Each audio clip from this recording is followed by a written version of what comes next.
आपण आत्ताच नारायण उपनिषद घेतलं आहे. नारायण उपनिषद घेतलं म्हणजे आपण विष्णू भगवंताला म्हणजे पुरुषोत्तमाला आपण आव्हान केलं, त्याला घरी बोलवलं, त्याची पूजा पाठ केली आणि त्यांना आपण विष्णू नारायण उपनिषद म्हटलं. आता आपण म्हणणार आहोत श्री सूक्तम.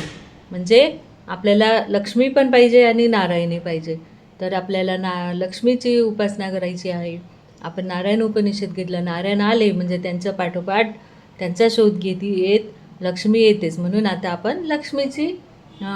श्रीसूक्त म्हणणार आहोत. हरि ओम हिरण्यवर्णां हरिणीं सुवर्णं रजतस्रजां चंद्रां हिरण्मयीं लक्ष्मीं जातवेदो मावह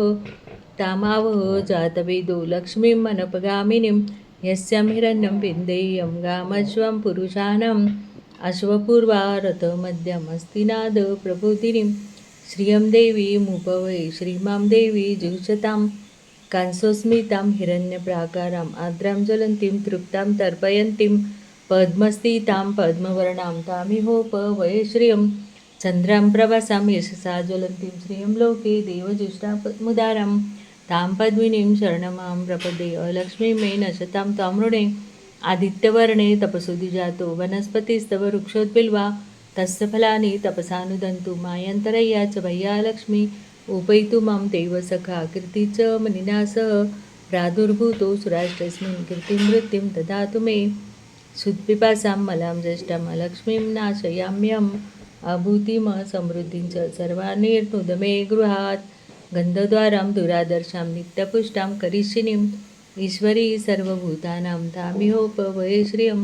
चन्द्रां प्रभासां यशसा ज्वलन्तीं श्रियं लोके देवजुष्टामुदारां तां पद्मिनीं शरणमां प्रपद्ये अलक्ष्मी मे नशतां तामृणे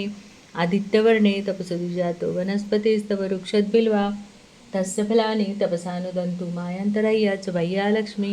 उपैतु मां देवसखा कीर्ति च मनिना सह प्रादुर्भूतो सुराष्ट्रस्मिन् कीर्तिं वृद्धिं ददातु मे शुत्पिपासां मलां ज्येष्ठां लक्ष्मीं नाशयाम्यहम् आभूतिम समृद्धिं च सर्वानिर्नुदमे गृहात् गन्धद्वारां दुरादर्शां नित्यपुष्टां करिष्यिनीं ईश्वरी सर्वभूतानां तामिहोपवये श्रियं मनसकाम आकृतिवाच सत्यम श्रीमहि पशूनां रूपन्यस्य मयि श्रीश्रैतां यशः कर्दमेन प्रजाभूता मयि सम्भव कर्दम श्रियं वासय मे कुले मातरं पद्ममालिनीं आपस्रजन्तु सिग्धानि चिक्लिद्वसमे गृहे निचदेवीं मातरं श्रियं वासय मे कुले आद्रां पुष्करिणीं पुष्टिं पिङ्गलां पद्ममालिनीं चन्द्रां हिरण्मयीं लक्ष्मीं जातवेदो आवह तामावह जातवेदो लक्ष्मीमनुपगामिनीं यस्यां हिरण्यं विन्देयं गामश्वं पुरुषाणं यशुचि प्रयतो भूत्वा जुह्याद्दाजमनुभवं सूक्तं पंचदशर्चञ्च श्रीकाम सततं जपेत् पद्मानने पद्मौरु पद्माक्षी पद्मसंभवे तन्मे भजसि पद्माक्षी येन सौख्यं लभाम्यहम् अश्वदायी गोदायी धनदायी महाधने धनं मे लभतां देवीं सर्वकामांच देहि मे पद्मानने पद्मविपन्नपत्रे पद्मप्रिये पद्मदलायताक्षी विश्वप्रिये विष्णुमनुकूले त्वत्पादपद्ममयि सन्निधस्तं पुत्रपौत्रं धनं धान्यमस्तस्वादि गवेरतं प्रजानां भवसि माता आयुष्मन्तं करोतु मे धनमग्नि धनं वायु धनं सूर्यो धनं वसुः धनमिन्द्रो बृहस्पति वरुणं धनमस्तु मे वैनतेय सोमं पिबतु पुत्रः सोमं धनस्य सोमिनो मह्यं ददातु सोमिना न क्रोधो न च मात्सर्यं न लोभो न शुभामति भवन्ति कृतपुण्यानां भक्तानां श्रीसूक्तं जपेत् सरसिजनिलये सरोजहस्ते धवलतरांशुगन्धमाल्यशोभे भगवती हरिवल्लभे मनोनि त्रिभुवनभूतिकरि प्रसिद्धमेयं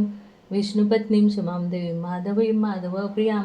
लक्ष्मीप्रिय सखीं देवी नमामि अच्युतवल्लभां श्रीवर्चस्वम् आयुष्यम् आरोग्यं विद्याचोपमानं मह्यते धान्यं धनं पशुबहुपुत्रलाभं शतसहस्रं दीर्घायु इति श्रीसूक्तं समाप्तम. असं आपण आता लक्ष्मी श्रीसूक्तम घेतलं. आता भगवंत आधी विष्णू नारायण घेतलं, नारायण अष्टक आणि नारायण उपनिषद घेतला आणि आता आपण श्रीसूक्तम घेतलं म्हणजे लक्ष्मी आपल्यावर प्रसन्न होणार. जय माता